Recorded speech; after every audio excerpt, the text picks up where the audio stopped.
Okay, good afternoon, everybody.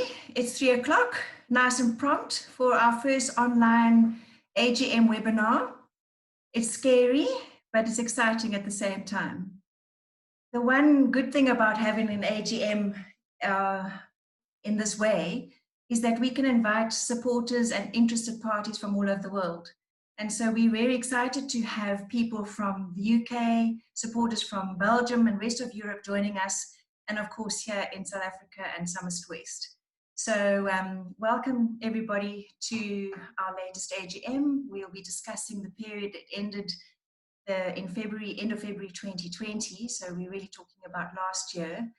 And as long as there are no power cuts, internet failures, dog barking, builders hammering, I hope that everything will go really smoothly this afternoon. So thank you for your patience. I just want to note that the AGM will be recorded, and we will place this recording up on our website if anyone would like to listen to it or send it on to someone that you think might be interested in it. The one, not bad thing, but negative thing about this kind of webinar is that there isn't any interaction between us and you. So we're just trusting you out there. We don't see you, but we know that you are there. But there will be a way that you can interact. So if you would like to pop a question or comment in the question and answer, Sandy will keep an eye out for them, and we can answer them if we can at the end of the session. And if we aren't able to, if we run out of time, we can always answer you individually. So there is an opportunity to interact or ask any questions. Our one business matter that we have to get done is to accept our previous minutes. And so can I ask perhaps from the panel who would like to accept our minutes from the previous year? Just raise your hand. Good, thank you. And I will also note, thank you, Leva. I will also note the apologies that I have received. So without further ado, I'd like to introduce you to Grete de Wolf from Belgium, and at the same time to introduce you to her as our new board chair, and she would be offering a welcome to all of you. Thank you, Grete. Thank you. Yeah, on behalf of Masikhule, I would like to warmly welcome you all to this AGM. Your attendance is proof of your interest and your commitment to Masikhule and the work that it does, and we really want to thank you for that. No matter how long or how close we are or have been involved with Masikhule in the past or now at present, I think we all agree that Masikhule is an amazing organization that manages to make an impressive and meaningful contribution to the community, and that with limited resources. Even after 15 years, it keeps on living up to its name, We Are Growing. Growing, it does in all different and possible senses of the word. Masikhule not only grows in the number of schools that it supports and guides, or the number of women it trains, it has also grown in expanding the services it provides, from offering healthy nutrition and nutritional advice to adding to the resource library, from early intervention for children with learning challenges to developing an appropriate and meaningful curriculum. All this within the framework of a holistic approach to early childhood education. And the one intervention, in fact, or an activity always reinforces the other and ensures that there are more effective results. All this is impossible without a positive attitude and a mindset that sees the needs and the challenges as opportunities for change and empowerment.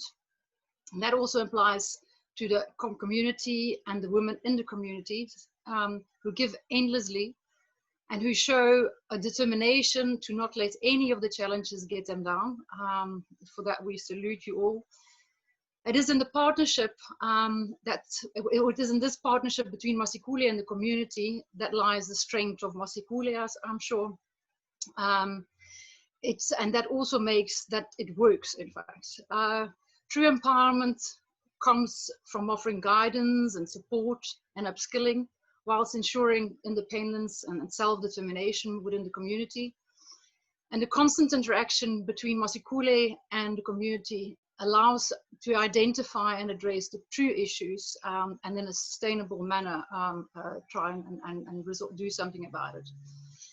In this AGM, reference is made to the achievements and the results for the year ending 28 February 2020, just before the whole world was shaken by the COVID-19 pandemic. However, it would be remiss to not mention the enormous resilience, the creativity and the perseverance that Masikhule has shown, together with the women in the communities, to not even let a crisis like this stop them. Masikhule has been able to show their ability to be adaptable and to focus on the needs of the ECD community, and that is the principals, the staff, the children and their families. It is an amazing feat that 95% of the ECD centers that receive support from Masikhule have been able to open up after the lockdown, and in that way allow the children to continue on their learning journey. I'm proud to be associated with Masikhule for many years already, and I'm honored to be the chairperson of the advisory board. I want to encourage all of you to keep on supporting and motivating Masikhule in whatever way. It is so worth it. And I would like to end off with a quote from Confucius. It took me a few times before I got to Confucius right in English, but anyway, I think we got it. And that quote, in fact, goes like this: education breeds confidence, confidence breeds hope, and hope breeds peace. So I'm going to pass you over now to Leanne, and yeah, wish you all a good AGM. Thank you, Create, for those kind words. And it really is wonderful to still have you on board after all these years. And I love your quote. And I think also pointing to the fact that although COVID just threw everything upside down on its head, the fact that we have been able to thrive and continue, and that the ECD centres have been able to reopen, and children have been able to come back, and they haven't folded and they haven't given up, just shows the absolute determination of the community and the women that we work with. So thank you for pointing that out. Just some governance issues that I'd like to discuss before I present the annual report. And that is that we have had some changes to our governance structures, and in particular our advisory board. And I'd like to take this opportunity to thank Dr. Garth Jaffet and Dr. Nadia Kamis for being part of this journey for so many years. Since 2012, they were on our advisory board. And I just always knew that they were a phone call away, an email away. They were very, very valuable in terms of their insights and their guidance and support to me personally, but also to the team. And so I know that they are still a phone call away. Garth did say he's still there, so I'm going to take him up on his word. But I really do thank you for all the time that you've spent and the effort that you put into Masikhule. But then at the same time, I'd like to welcome Elsa de Jong as part of our new advisory team. So together with Elsa de Jong, Erika Kruger, and at the helm, Greta Wolf, I really am looking forward to working closely with you. Thank you for the guidance and the insight and oversight that I know that you will offer to us. And we're all on a learning trajectory, and we need to help and teach each other, and we're very open to the kind of support and guidance that we can get from you and from others. So thank you very much for that. And then also in terms of our management team, it's a welcome to Naomi, who's in our office today, who comes in as our community liaison member on our management. And her role is really to ensure that we remain very relevant to the community and that we remain needs-based. We can't follow our own needs and what we think the community needs. We really have to be very in tune with what the needs are of the community. And we're really hoping that Naomi will be able to ensure that we're on the right path and that we continue just growing and getting better at what we do. So welcome to you, Naomi. As we all know, things don't happen in isolation, and certainly the work at Masikhule doesn't happen on its own.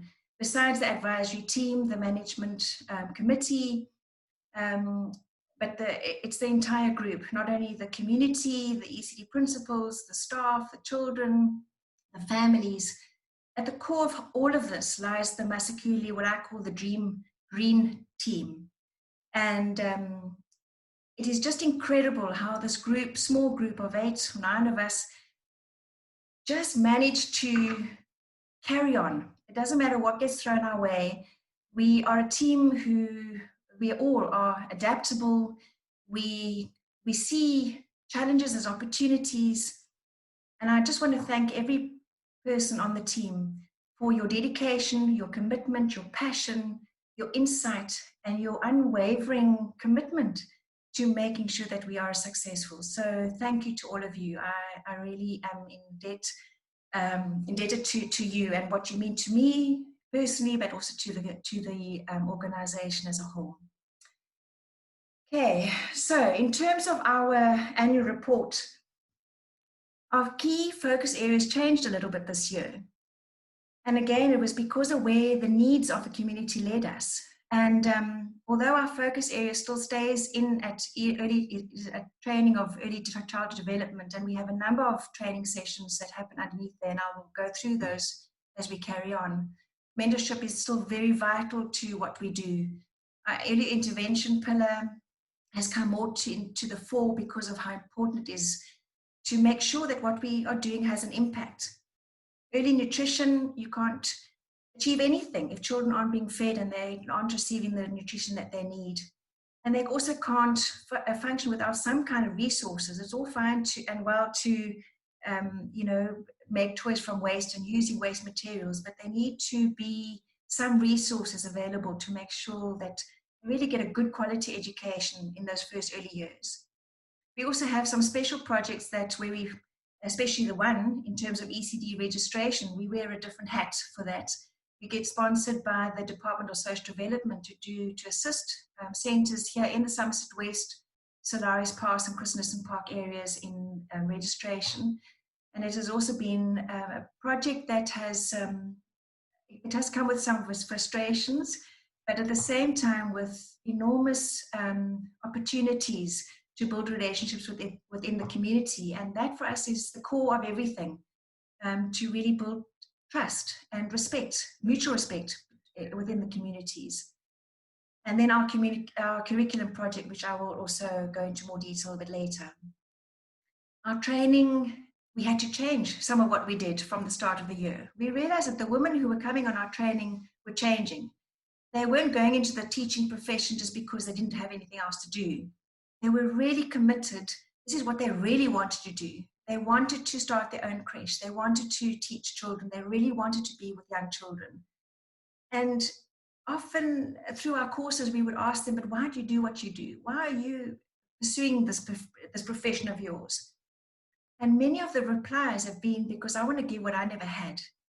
They want to give back a need that they themselves never had, or maybe they had, or they may had a special teacher and they really wanted to make sure that the other children had the same experience. But for themselves as well, it's an environment where they receive unconditional love. The children love them every day, no matter how they come to school, how they come to the class. And I think that for them, in environments that are sometimes really, really difficult, it's a mutual benefit for the children and for the teachers in those environments. So we had to up our game. And so in the beginning of last year, we had to go through all our course material, our training manuals, even increasing the length of some of the training courses that we offered, to make sure that we just upped the bar a little bit, to make sure that we were still relevant, but that we were in tune with what was happening in the community and with the insight and knowledge base that the women were coming with. So we offered 10 training courses last year, some lasting a week, some 6 weeks, some 9 weeks, some like the teaching enrichment workshops were 11 sessions throughout the year. And over the period of the year, we had 180 attendees. We always have a waiting list. There's always a need. Very often it's due to staff turnover that there are more women and teachers wanting to come for training. But there are always more women wanting to upskill themselves and really just want to make a better, just be better and better themselves. What we also achieved this year, it was always in our mind. It was always what we wanted to do, but we just hadn't taken the bull by the horns. And that was our monitoring and evaluation. And we really got that going this year, where we could monitor and evaluate all our training courses before and after, looking at the children's progress, looking at how the teachers were improving in their classrooms in terms of their classroom management, their management of the children, the management of themselves, their preparation, their planning. And that really has been very insightful in terms of guiding our training, the efficacy of how we train, but also give us guidelines of how to improve what we do and where we need to step in and add value. So our training still remains our core. It's what we love to do, and it's also a wonderful way for the educators to meet and to share and to show respect for each other. As we've said, this is our kind of a mantra. We're teaching and educating and upskilling can't have it happen in isolation. Really, if you just train and that's it, it really doesn't have the results, the desired results. And so mentorship or facilitation of what we do is really important. So after our training sessions, sometimes even before our training, we'll visit the centers, we'll visit the educators, see them in their classrooms, see what it looks like, what kind of resources do they have, what kind of challenges are they facing, because we need to make sure that what our training is really valuable for them. And so over the year, we had over 600 visits to over 50 centers. We were offering these mentorship, where we offer guidance and support. And something that Fred also mentioned in her welcome earlier is that the facilitation really provides an opportunity to offer guidance and support and further upskilling opportunities.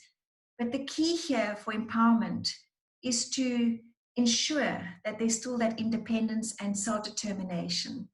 It's not that we take anything away. It's really just handing it over and sometimes just walking the road with them for a while. But our main aim and our focus is for self-determination and independence. And I think we are achieving that, because every year we have new centers to mentor because the others have gone on. They've become independent. They can manage on their own and they don't need that much support or guidance. And then we take on those who do need. So I think we're seeing really good results in that regard.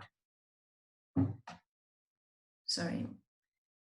In terms of early intervention, we alluded to this previously in our other previous reports and AGMs, but this has now become a firm pillar in terms of what we do. And we have been really fortunate to get good funding from the Douglas Murray Trust. And because of the result that we saw over that year, they have promised to fund the upcoming year. Okay, that was all turned up on its head, but hopefully we will be able to continue next year. But basically how this has worked is that at the beginning of last year, we screened 100 children. These are 4 to 5-year-olds. We wanted to see how they were coping, where they were in terms of their developmental age, what kind of problems were they facing. We wanted to see what we could do in terms of our training, how we could assist them. But also we wanted to upskill the teachers, because there was no way for these children to go. There's no private occupational therapy and physiotherapy and speech therapy and psychology for these children to go to. And we really wanted to make sure that they got we didn't lose the opportunity while their brains were still plastic. How could we use the educators, the teachers, and upskill them so they could actually make sure that these children were still included in the ECD programs? And so the educators came for monthly teaching enrichment workshops, where we focused on looking at learning problems, what it looks like, why it's important that they get over these issues, and how to do that, what to do to improve those abilities. And together with the training, we did mentorship of them every month. We supplied them with the most incredible educational resources, and they had access to our library where they could get more educational resources for these children. And we had over 120 mentorship visits to these educators and the centers. And in addition to that, which is just the most remarkable, I think, growth point in terms of what we were doing, was our occupational therapy, group therapy. And we really found incredible results. I want to mention that when we started off at the beginning of the year with our initial screening, we were shocked at what we found, because we found that 76% of children, these are 4 to 5-year-olds, were below par. They weren't actually developed, they weren't developing according to what you would expect for the age level.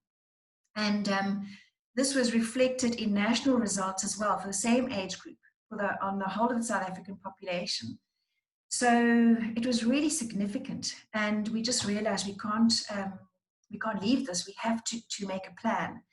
And through our early intervention program, when we rescreened those children at the end of the year, we found that only 22% of them were struggling. 78% of them were now coping according to the age level and above. So those were it was just so remarkable for us, and it was such a positive indication that what we were doing was right, and we were on the right track. And the educators were really being able to implement these skills that they had learned to make sure that children weren't being left behind. And that is what we want to make sure in this community, in the South African community especially. There are too many children being left behind, and we just want to make sure that the children in our community are not. We have the ability, we have the skills, we have the resources, and we have the funding to back this. And our screening results show the result of this. As I mentioned earlier, we can't teach children who are hungry. And so every year we have a training course for the ECD Centre cooks. And one of the main focus of that is also to make sure that the cooks realize how important they are. They're not just the ones stuck behind the kitchen door making food for the children. They really are the most integral part of the whole setup. Because if the children aren't being fed correctly and the right kind of nutrition, it doesn't matter what they're being taught, they're not going to be able to absorb it. So the training is really important, and we trained 13 ECD cooks, visited them before and after, and then we had a dietitian visiting many of these centers to test the children for stunting and undernourishment. And these children all came through with a clean bill of health. And it's in addition to the training, it really is through our partnerships with Joint Aid Management, or we call them JAM, South Africa, and the Lunchbox Fund, where we are able to supply over 48 centers with fortified porridge, so they can get a daily breakfast, and lunch ingredients. So we know that over 2,000 children are being fed daily the right kind of nutrition, and the savings that they can make through these partners. They've been able to upgrade some of their centers, retile their floors, buy resources, so the savings are being used for good. Our library continues to grow. It's been the most fabulous part of what we've done, because it really has closed the circle in terms of our training, our mentorship, our intervention programs, but having access to resources. And in this last year, we had 28 members. Those are 28 schools who are members of our library. So those educators can come twice a month. Well, it's open twice a week, but generally they come twice a month to receive educational games, toys, books, items for their fantasy corners, posters, teaching resources, theme bags. And in this time, we had 235 visits, 330 theme bags were issued to educators for their children, and almost 6,000 items were being taken from the library. So it remains a wonderful source for our teachers and the children, because they don't always have, they certainly don't have the funding to be able to afford these kind of resources. They don't have the storage, and also themes change every week.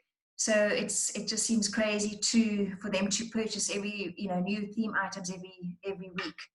So they also have access to computers and the Wi-Fi and internet. They can do the admin at the library.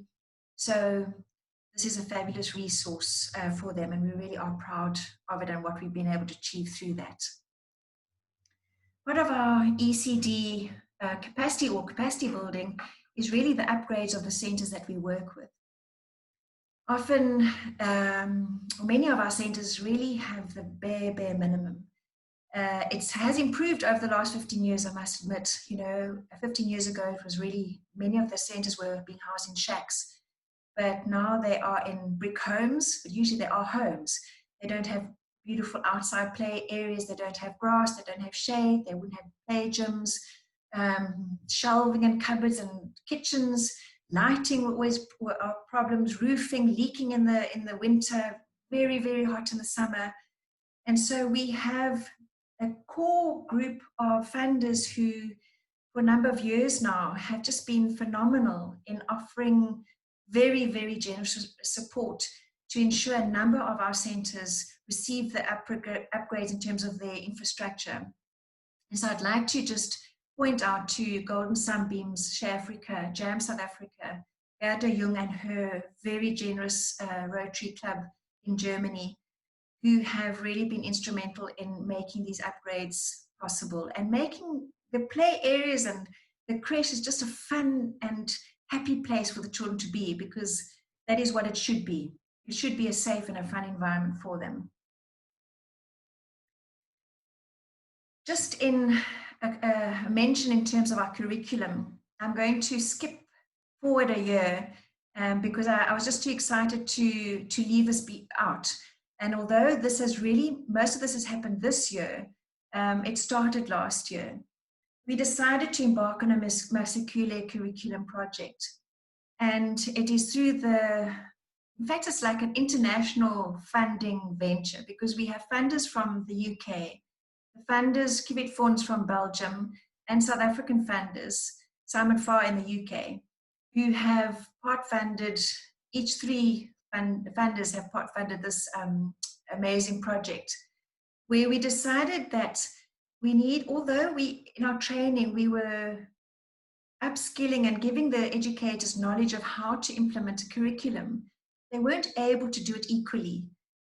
Very often educators might be out of the classroom for the day because they might have to go to the clinic, or they're sick, or they're on training, and then the children wouldn't have anything to do that day. So we decided to embark on a curriculum program, but to make it really specific to the South African population and South African children. So this is a 3-year project. We started last year with the development of it, and we continued this year with the development of this project. And to date, we have 8 ECD centres who are on the program, where they receive training, they receive mentorship through our curriculum project manager, Rochelle Morrison, who's worked very hard on this project. We have 22 themes that are being developed and 90 theme bags, which will then form part of our library. And our ultimate aim, this is where we would like to see this in the future, is that this must be online, so that it is accessible to anybody in the country, from any community, that is relevant for any community, and is practical and user-friendly. You don't need that, they won't need money to be able to introduce the curriculum, that it will be relevant and practicable for any community in South Africa. So we are very excited about the development of this project, and thank you to our funders for making it possible. Talking about funders and making it possible, I would like to hand over to Sandy just to give an overview of how we are able to do what we do through the finances that we receive. Thanks, Sandy. Thank you, Leanne. So we're very pleased that once again we received a clean audit, and we would like to offer our thanks to Anton and Tonneson Financial Services for agreeing to be our auditors for the following year. Basically, you can see from the chart that's now up, we've had a consistent growth. We've been going now for I think 15 or 16 years, but just over the last 5, you can see the consistent growth that is happening.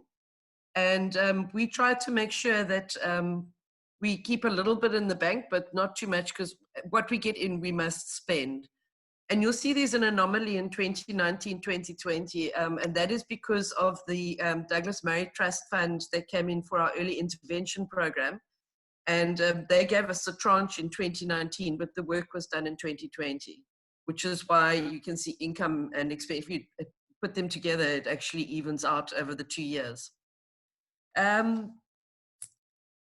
If you can do the next slide, please.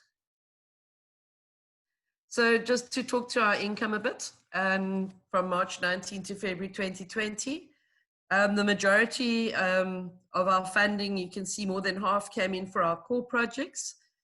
We also had the remaining tranche from the Douglas Murray Trust for our early intervention, the registration program from the DSD, we get funding, which Leanne spoke about, some fundraising, and if I can just run through that, we had some wonderful fundraising events. Not all of our events are fundraising. I think our biggest event is our Cast On for Kids, which happens on Mandela Day every year. And that's a chance for people to just be part of what we do and to come together and to knit and to crochet and to donate their time and their effort for the items that they create get distributed. But with regards to income, we had the Wine to Wales function, which we thank the Helderberg Sunrise Rotary Club for involving us. We do the transport driving. And earlier in the year, we did a fantastic event, which was called Get Me to 21, where Gabby Lowe launched her book. And we did it in conjunction with the Organ Donor Foundation, which was pertinent, obviously, if you know Get Me to 21. And we also participated again in the Baldwin Charity Walk, which is always great fun. And yeah, thank you to everybody who participated in those events and came to support us and were part of those. We also thank those people who have a My School card and who purchase Relate bracelets and our calendars every year. All of these things add up. So we made just under 2 million in the last financial year. Next slide. Talking about expenses, you'll see our core projects, which are training and mentoring and the curriculum project, project management, and our operational costs come together to make quite, well, the substantial sum. And a little bit on the capacity building side, and then our early intervention project, which we have now nearly completed the funding. Well, we had nearly completed the funding for that and just started the next year's funding in March of this year, actually. And yeah, our office costs were a bit substantial because we never had an office for years and years and years, I think about 1.5 decades. And we did finally get an office and we had to fit it out with certain things. And it didn't take long for us to realize that it was such a positive asset. And our team had grown so big that the office wasn't big enough. And so within 1 year, we actually had to move next door to an office 3 times the size and kit that one out. And it's been amazing because not only do we have the meetings, but we've managed to do the curriculum training sessions there once lockdown allowed that, because there's space. So when you've got 4 people plus a trainer, you can do the social distancing required. And we've also done mentoring visits and that kind of thing in there. So, and we can pack bags for the theme bags. There's space for us. And it's a lovely place for our team to come together. We seldom had a chance to actually see each other in the past. So it has been wonderful. And those operational office costs shouldn't stay that high in the coming financial. And what else? Just to mention, obviously, what Leanne did briefly allude to, I think we all have, is the COVID-19.